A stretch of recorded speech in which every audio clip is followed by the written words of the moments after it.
우리 이민기 목사님은 그 이름이 좋잖아요. 이미 인기가 있는 목사님이십니다. 우리 백석 총회의 중진이시고 고문이시고, 그리고 설교는 또 얼마나 명쾌하고 힘있고 영감 넘치게 잘하시는지 아주 놀랍습니다. 한국에서 첫째, 둘째 가는 그런 명설교가 중에 하나신데, 제가 오늘 이 시간에 설교하게 되는데, 오늘 2부 예배는 설교를 또 너무 잘하셨어요. 제가 오늘은 설교를 안 하겠습니다. 설교 안 하고 제가 잘 알고 있는 설교하면은 누가 될 것 같아서, 그래서 오늘 제가 역사를 공부했기 때문에 역사에 대한 말씀을 드리려고 합니다. 여러분, 그 카네기라는 사람 아세요? 카네기. 그 미국의 요새 말하면은 그 큰 대기업이라고 하는 거를 제일 처음에 세계에서 한 사람이에요. 카네기라는 사람. 그 사람은 나중에 그 회장실 바로 옆에 11조 계산하는 데를 둬가지고 11조를 정확하게 내서 그렇게 훌륭한 분이었다는 것으로도 유명하신 분인데, 그 카네기가 아주 어렸을 적에 4살, 5살 적에 자기 엄마 손을 붙잡고 시장에 가다가 엄마가 한참 가다 보니까 손에서 없어졌어요, 애가. 돌아보니까 저 뒤에 앵두 장사가 니아까를 가지고 앵두장사를 하고 있는데, 그 앵두 장사하는 그 할아버지 앞에 멍하게 보면서 앵두가 먹고 싶어서 바라보고 있는 거예요. 이게 좀 멀리 있는데, 보통 어머니 같으면은 야 이놈아, 돈도 없는 놈이 이리 와 그랬을 텐데, 그 어머니가 아주 훌륭해요. 저놈이 어떻게 하나 그러고 보고 있었어요. 그러니까 그 자기 아들이 니아까 앵두 니아까 앞에 서 있는데, 그 할아버지 한참 일하다가 돌아봐 가지고 서 있으니까 야 앵두 먹고 싶어? 사가. 그러고선 있는데 이놈이 또 그냥 서 있는 거야. 그리고 또 그 할아버지는 한참 일하다가 돌아보니까 그놈이 서 있으니까 왜 돈이 없어? 그러면 한 줌 주어가. 그런 소리가 엄마한테까지 들렸어요. 그래서 엄마가 멀리 저놈이 어떻게 하나 보고 있으니까 이놈이 한 줌 주어지 않고 그냥 서 있고 바라보고 있는 거예요. 할아버지는 또 일하다 말고 돌아서 가져와서 왜 한 줌 가져가는데 안 가져가? 그러면서 할아버지가 자기 손톱 줘가지고 이렇게 주었어요. 그러니까 그걸 받아가지고 막 뛰어와요. 그러니까 엄마가 너 할아버지가 가져가를 적에 왜 안 가져왔어? 그러니까 이 꼬마 새끼가 하는 말이 내 손보다 할아버지 손이 크잖아요. 그러더라.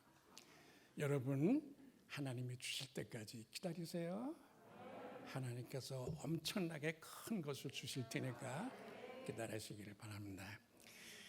우리 한국교회는 어려움이 있을 때마다 큰 힘이 되었고, 그리고 시련이 있을 때마다 앞에 큰 등불을 비치는 아주 굉장히 커다란 힘 있는 그런 세계적인 교회입니다. 여러분 아시지만은 우리나라에 카톨릭교가 들어왔을 적에 교인이 2만 명이었어요. 근데 들어보세요. 10,000명이 순교했어요. 어떻게 2만 명 중에서 10,000명이 순교를 해요? 그래서 세계적인 그 교회사학자들이 그냥 얼마나 놀란지 몰라요. 그래서 미국의 유명한 찰스 로빈슨이라고 하는 그런 교회사가는 로마 초대 제국시대 콘스탄틴 황제 때, 그때 로마 제국 초대 그때 기독교인이 당한 순환이 조선에서 천주교인들이 당한 순환보다도 더 많이 당했다라고 말할 수 없다, 그런 말까지 했어요. 그리고 스티븐 니라고 하는 영국의 유명한 교회사학자는 믿을 수 없다, incredible, 믿을 수 없다. 한국 교인들은 이 믿을 수 없는 정도의 거의 낭만적인 로맨틱한 그런 신앙을 가지고 있다. 어떻게 2만 명 중에서 10,000명이 순교를 해요? 그런 기록이 세상에 없습니다. 그런 엄청난 십자가의 기록을 가지고 있는 것이 한국교회입니다. 우리 개신교회는요, 지금도 말씀하셨습니다만 솔레교에서 시작했다 그러는데, 선교사들이 들어온 것이 1885년이에요.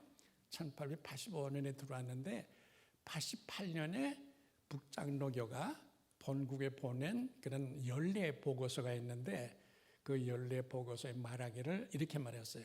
기독교가 들어온 지 한 2년 반 정도밖에 안 됐을 때니까 교인이 깨끗해야 전국에 1,000명 정도밖에 안 될 때예요. 전국에. 그런데 그때 그 보고서에 말하기를 한국은 그 기독교인의 열매로 부강한 나라가 될 것입니다. 심지어 강대국이 될 것입니다.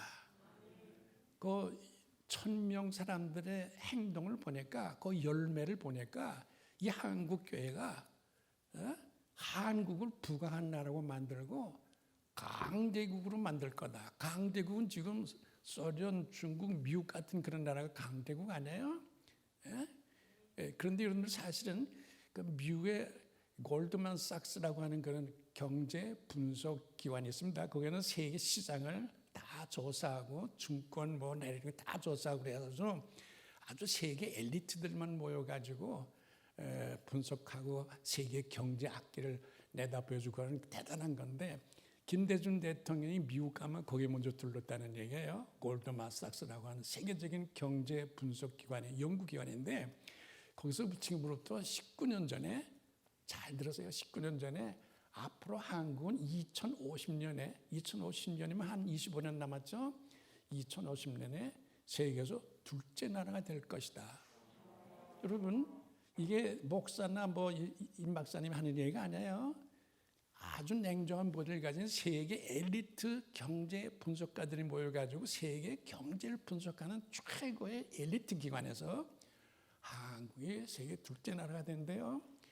그리고 CNN 같은 데서도요, CNN 방송하시죠? 근데서도 그 개혁 지수, 그 세계를 변화하게 하는 그런 그 개혁 지수 이런 것이 세계에 우리가 1등이에요. 독일이 둘째고 아세요 지금?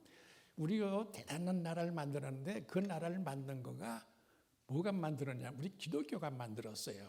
이제 그런 얘기를 제가 오늘 조금 시간 나는 대로 하고 그렇다 할 텐데 여러분 1905년이면 제가 오늘 역사 얘기를 한다고 그랬어요. 1905년이면은 이 세계에서 제일 땅덩이가 넓은 나라가 러시아예요. 러시아는 동양에도 땅이 있고 서양에도 큰 나라예요. 제일 땅덩이가 넓고 역사가 기독교 역사가 제일 오래되고 그리고 백인 기독교라고 하는 이미지 상징이에요. 러시아가 그때. 근데 그 러시아가 백인 서양 백인 기독교의 상징인 러시아가 요만한 일본한테 1년 만에 졌어요. 1년 동안밖에 못 싸웠어요. 그리고 졌어요. 그러니까 세계가 벌렸던 입을 닫지 못하고 놀랐는데 그때 그러니까 서양 백인 기독교 이 이미지가 완전히 땅에 떨어진 거야. 이제는 기독교 다 끝났다. 그럴 때인데 그 떨어진 기독교 이미지를 다시 되살린 게 평양의 1907년도에 평양의 성령 대북 운동이에요. 얘기 다 들으셨죠? 그때 메가더 원수의 아버지가 미국 대통령 선거하다가 그거 다 때려치우고 한국 와서 너무 놀라워서 그래서 가보니까 그때 평양의 인구가 4만 명인데 새벽기도에 6천 명이 모였어. 새벽기도에 6천 명이 어디가 모여요? 그럼 예배당 저 뜰에 바깥에 1월달 평양의 1월달이면은 눈보라치고 무섭게 춥습니다. 그 겨울에 저 바깥에 가만히 치고 6천 명이 앉는 걸 봤어요. 이렇게 해서 세계에서 몰락했던 기독교 이미지를 다시 올려 세운 것이 평양의 대붕인데 그때 뉴욕 타임즈에 기자가 와서 논설을 썼어요. 제가 그 논설을 다 그대로 베꼈어요. 세계에 지금 두 강대국이 등장한다. 하나는 군사대국 일본, 하나는 기독교 대국 한국. 이런 엄청난 그런 얘기를 했어요. 그래서 그때 프리스턴 대학교의 교수 헨리 반다이크라는 사람이 너무 좋아서 찬송가를 지었어요. 여러분 찬송가를 보면은요, 이쪽에는 그 지은 사람의 이름하고 날짜가 있고 여기는 지은 작곡가의 날짜가 있어요.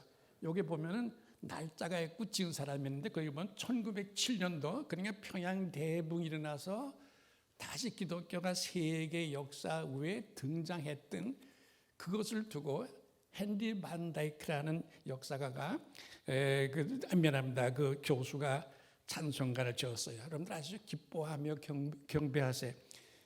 제 이름이 민경배입니다. 기뻐하며 경배하세. 영광의 주 하나님, 주 앞에서 우리 마음 피어나는 꽃 같아. 왜냐 그러면 기독교가 다시 살아났거든요. 그래서 이는 찬송을 불렀어요. 죄와 슬픔 사라지고 의심 구름 사라져. 기독교가 뭐 떨어졌어? 그런 의심 구름 사라져. 변함이 없어요. 변함없는 기쁨의 주, 밝은 빛을 주시네.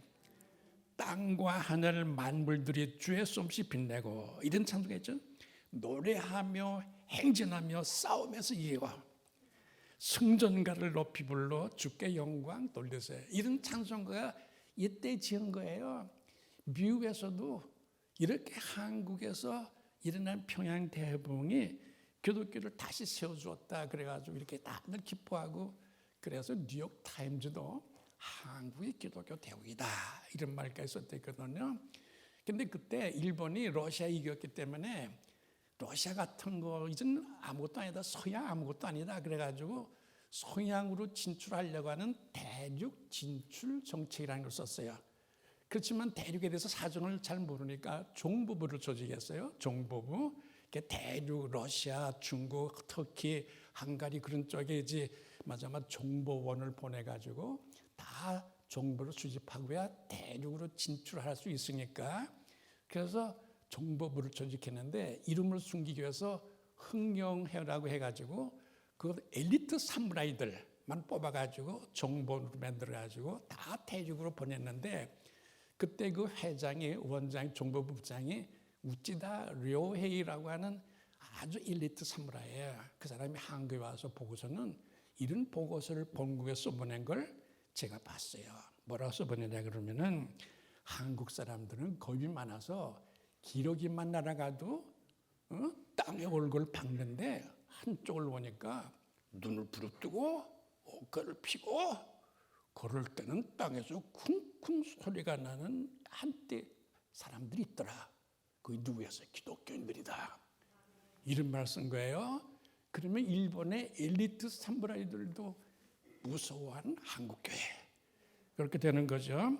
이렇게 엄청난 힘을 가지고 세계에 등장했던 것이 한국교회다. 그런 얘기예요. 그래서 그때 우리나라에는 선교사들이 오면은 지역을 나눠 가지고 선교했어요. 평안도 쪽은 장로교가 했는데 감리교 쪽에서 왜 너희들만 가지느냐 그래가지고 일부는 감리교가 선교하게 했어요. 그래서 영월 쪽 거기는 감리교가 선교하게 했는데, 나중에 해방 이후에 한국 감리교를 주도했던 사람들이 다 고지방 출신 사람들이에요.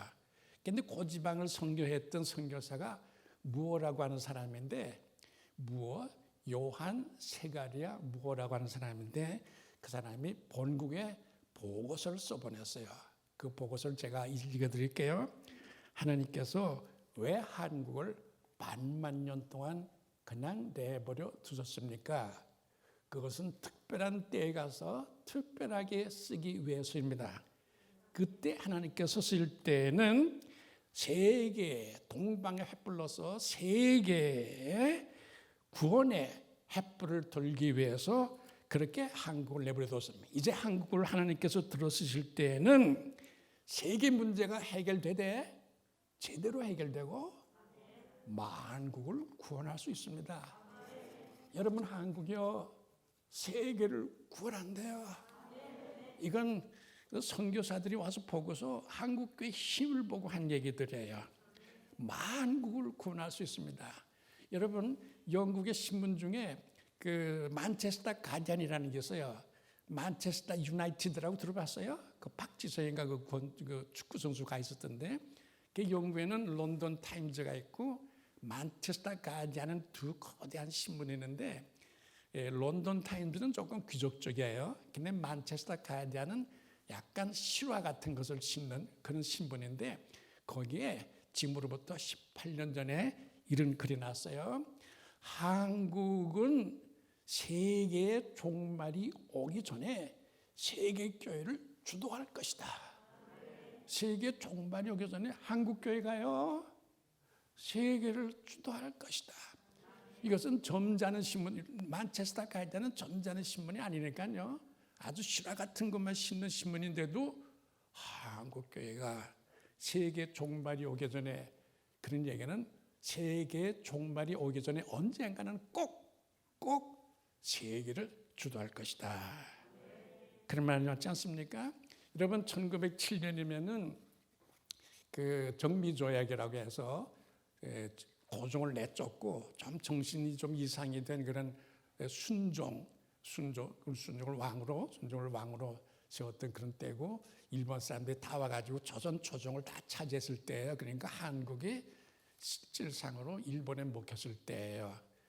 바로 그때 한국 교회가 전국적인 조직을 만들어요. 여러분, 한국의 전국적인 조직이라고 하는 것은 기독교가 처음 만들었어요. 조선 장로교 노회 형태밖에, 총회지만은 사이즈가 노회 형태밖에 안 되니까 동로회라고 그러는데, 여러분 1906년에 부산에서 신의주까지 철도가 뚫려서 1906년에 1907년에 전국적인 조직을 만들었다 그러면은 함경도 산골짜기에서, 강원도 산골짜기, 전라도 저 구석에서, 황해도 산속에서 달구지 타고 걸어서 와서 전국적인 조직을 만든 거예요. 여러분, 한국교회가 한국에서 제일 처음에 전국적인 조직을 만들었어요. 그러니까 3.1운동 때 동시에 만세를 부를 수 있었던 게 다 그런 힘 때문에 그런 거예요. 한국의 전국적인 동력을 동원하는 체제가 그때는 기독교밖에 없었다, 그런 얘기예요. 그런데 바로 그때 동로회를 만들고 그 천정에다가 만국기를 걸었어요. 만국기 알아요? 여러분, 지나라나 주시지 못해서 지금 황지도 쫓겨나고 조정은 다 일본 사람이 들어서 차지하고 있는데 만국을 생각해요. 이상하죠, 한국 사람들? 그래서 일본의 게이오 대학의 교수가 있어요. 오코노기 마사오라고 하는 사람이 지금으로부터 15년 전에 이런 말을 했어요. 한국 사람은 일본 사람들이 못 가진, 그 말이 중요해요. 일본 사람들이 못 가진 글로벌 표준 유전자를 가졌다. 세계 표준 유전자를 우리 가지고 있대요. 그러니까 우리는 처음부터 여러분, 우리 세계에서 제일 처음에 세계 지도를 그린 사람들이 누군지 알아요? 한국 사람이에요. 들어봤어요? 1402년에 그 혼일 강리 역대 국도 지도, 그런 말 들어본 분 보세요? 거기 우리가 세계에서 마테우디치가 세계 지도를 그리기 200년 전 일이에요. 마테우디치가 세계 지도 그린 게 1600년인데 이 사람은 1400년에 벌써 혼일, 세계가 그때는 혼일이라고 그랬어요. 혼합해서 하나가 된다. 혼일 강리 역대 국도 지도라고 하는 그런 걸 그랬으니까, 이 오코노기 마사오 교수가 한국 사람들은 이렇게 조금 해도 세계 표준 유전자를 가졌다. 일본 사람들이 못 가진 그런 말 한 것을 보면 한국 사람들은 대단한데, 여러분, 이렇게 해서 우리가 지나다가 다 뺏겼는데도 만국기를 걸어놔요. 기독교가 그랬어요. 여러분, 우리나라에서 제일 처음에 태극기를 만든 것이 1882년인데 바로 그 해에 아까 목사님께서 말씀한 솔레 교회가 세워졌거든요. 그 교회 사진 보셨어요? 그 교회 사진 보면요, 눈에 딱 띄는 게 있어요. 앞에 국기 계양대가 있어. 태국기 계양대가. 계양대도 보통 높은 게 아니라 한 20-30m 높이가 돼. 여러분들 그 인터넷 보면 그 솔레교회 사진이 나와요. 거기 보면 보세요. 국기 계양대가 20m 쫙 높이는. 옛날에는요, 길 지나가다가 어디가 교회지? 그러면은 저 멀리 장대 높이 태극기를 단 데가 교회. 우리가 그렇게 태극기를 중요하게 생각하고 있었던 그런 데가 바로 한국교회다, 그런 얘기인데, 지금 제가 말 지나갔던 데 같지만은 그렇게 우리는 만국기를 걸어놓았던 사람들이다, 그런 거예요. 그래서 1909년에 그러니까 우리가 일본에 합병을 다 하기 1년 전에 미국 국무성에 한국에서 보낸 문서가 하나 보관됐었어요. 제가 그 국무소에 가서 그 문서를 보다가 그걸 보고서는 땅을 치면서 책장에서 울고 싶었어요. 그게 무슨 글이냐 그러면 이런 글이 나와요. 조선은 세계 기독교의 기수 국가다. 기수 알아요? 그러니까 올림픽 같은 데 가면 벼수 가는 거 있잖아요. 기수. 기수는 그 팀을 상징하고 그 팀을 대표하고 선양하고 뭉치게 하고 끌고 가는 거예요. 그러면 한국 기독교가 세계 기독교를 상징하고 대표하고 끌고 가고 선양하고 뭉치한다 그거예요. 한국 기독교 보통이 아닌데 지금 우리 임 목사님께서 세계 선교위원회 아니 조그만 백석교회가 무슨 세계 선교위원회를 만들어요? 거기 위원장이에요. 지금 요 조그만 교 목사님이 세계 선교위원회 위원장이에요. 이 우리 속에 글로벌 표준 유전자가 들어요. 예수 믿어도 세계를 향해서 믿어요. 우리는 세계를 구원하기 위해서 믿고 있다. 그런 얘기가 되는 겁니다. 3.1운동 때 우리가요 40교회가 불타고 50명이 죽고 뭐 전국이 황폐화가 된 거야. 그때 3.1운동 아시죠? 전국교회가 불타고 뭐 제암리 사건 그런 얘기 다 들었죠. 전국에서 뭐 7,000명이 뭐 감옥에 가서 죽기도 하고 뭐 40교회가 불타고 전국이 황무지예요. 근데 바로 그때 기독교 남궁옥이라는 사람이 찬송가를 지었어요. 아시죠? 삼천리 반도 금수강산. 금수강산이 뭔지 알아요? 금수강산을 비단으로 수놓았다고 해요. 삼천리 반도 금수강산 그 찬송 아시죠? 몇 장인지 아세요? 제가 얘기해줘. 삼천리니까 삼천리 371장이야. 삼천리 374인데 삼천리 반도가 비단으로 수놨다 그거예요. 어디가 비단으로 수놨어요? 피 떨어지고 황폐하고 다 죽고 그랬어요. 유혈이 낭자한데 거기가 비단으로 수놓았어요. 예수 믿는 사람이 눈에는 그렇게 보이거든요. 이 나라가 비단으로 수놓은 나라가 될 거야. 그 말이 그 찬송가에 6번 나와요. 그죠? 6번 나와요. 금수강산 비단을 수놓았다. 이제 그런 얘기야. 그래서 그때 우리가 많이 죽고 그랬지만 그때 샘문안교회 장로님이 홍남파라는 사람이 있었어요. 아시죠? 홍남파 그러면 뭐가 생각나요? 봉소나. 그죠? 우리 밑에서는 봉소나의 내 모양이 찬양하다 이거가 3.1운동 때 지은 노래예요. 3절을 제가 3절 우리 밑에서는 봉소나 아시죠? 그 3절 제가 읽어드릴게요. 엄동한설 찬바람에 내 형체가 없어져도 이 봉소나가 엄동소나이 되면 그 없어지죠, 뭐 그죠? 그 얘기 엄동한설 찬바람에 내 형체가 없어져도 평화로운 꿈을 꾸는 너의 혼은 예 있으니 화창스러운 봄바람에 해생키를 바라노라.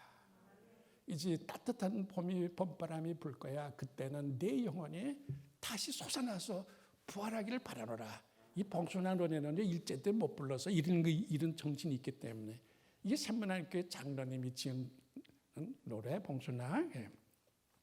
이런 시대를 지나서 우리는 어려울 속에서도 횃불 비치고 세계를 향해서 걸어가는 나팔을 불었던 거대한 민족이다. 그런 얘기입니다. 이제 1931년에서 45년까지가 15년이죠. 15년 동안을 일제 때인데 제가 그때 태어났어요. 15년 전쟁기라고 그래요. 만주사변, 진화사변, 태평양 전쟁, 제2차 대전 이게 쭉 계속해서 나거든요. 그 15년 전쟁기라는데 1931년부터 일본은 그렇게 전쟁했지만은 바로 그 해가 세계 경제 공황의 해예요.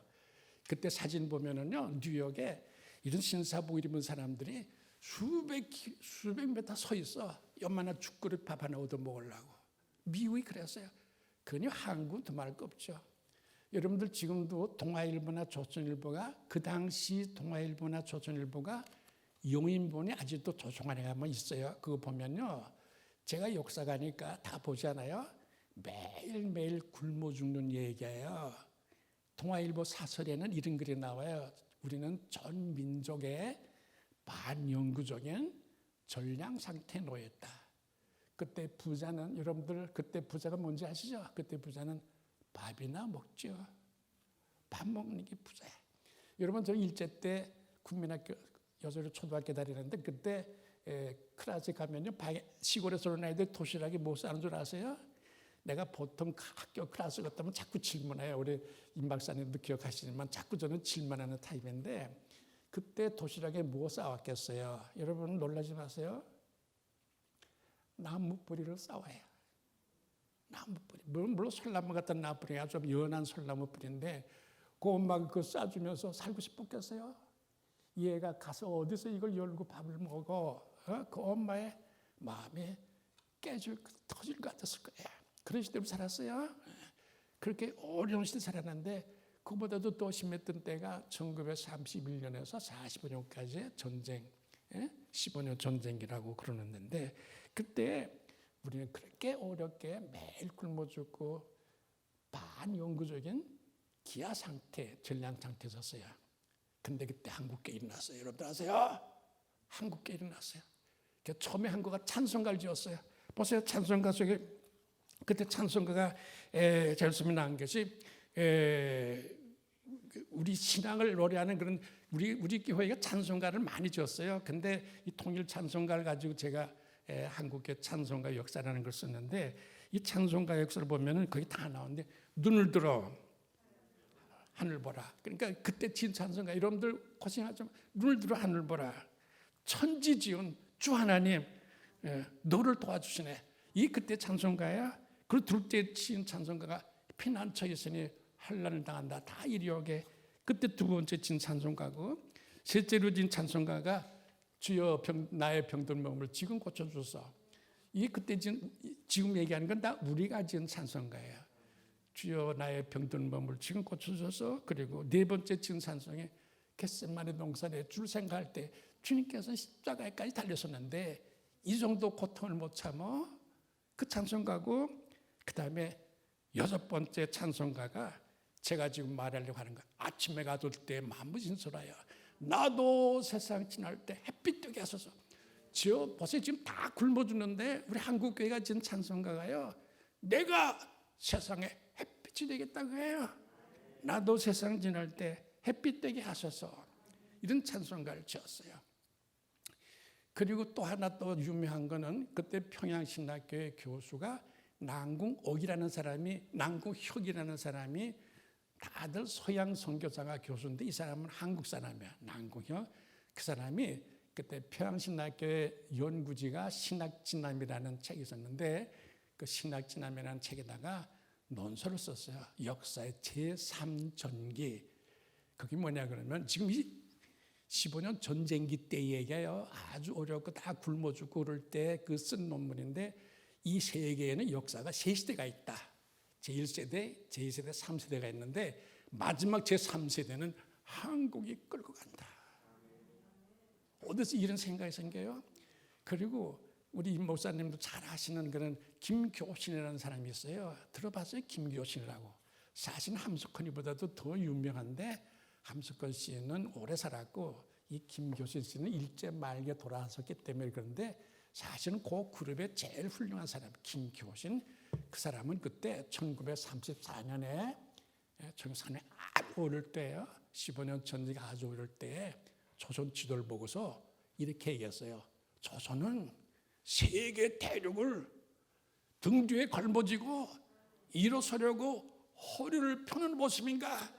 지금 다 굽어주는 판인데 한국이 세계 대륙을 걸머지고 일어서요. 이런 눈이 어디서 생겨요?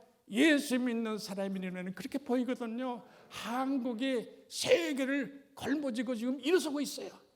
세계를 끌고 갈 그런 거대한 힘을 가진 데가 한국이다 그래. 근데 주기철 목사가 세계 순교하시기 바로 전에 하신 말씀이 한국교회는 우리의 사명은 세계에 있다. 한국교회 사명은 세계에 있다. 그런 말했어요. 여러분 윤동주 아시죠? 윤동주가 아주 시가운데 그 하나 있잖아요. 쫓아오던 햇빛인데 지금 교회당 꼭대기 십자가 위에 걸렸습니다. 우리가 쫓아오던 모든 희망은 지금 예배당 십자가에 밖에는 걸린 데가 없어. 그 말에 기독교 밖에는 마지막 희망이 없다 그런 얘기예요. 이런 거가 다 우리 기독교인들이라는 게 거대한 힘이 올시다. 여러분 해방 이후 6.25를 지나고 난 다음에 한경진 목사, 이성봉 목사, 조영기 목사 이런 사람들로 해서 한국교회가 세계적인 교회가 되었어요. 지금 이 시대 보시죠. 지금 이게 이 시대 지금 아시죠? 지금 이 시대가 바로 조영기 목사나 한경진 목사나 이성봉 목사가 일어나서 한국교회 일으키고 세계적인 교회를 만들 때와 같은 일을 지금 우리가 해야 돼요. 지금 나라 꼴 보시죠. 지금 어떻게 이 나라가 되겠어요? 여러분 이거를 일으키고 횃불을 다시 들고 희망을 줄 수 있는 길은 우리 교회밖에 없다. 그런 생각을 할 수밖에 없습니다. 지금 주일이면요 1,000만 명이 거리를 메워요. 1,000만 명이 교회 가려고 움직이고 있어요.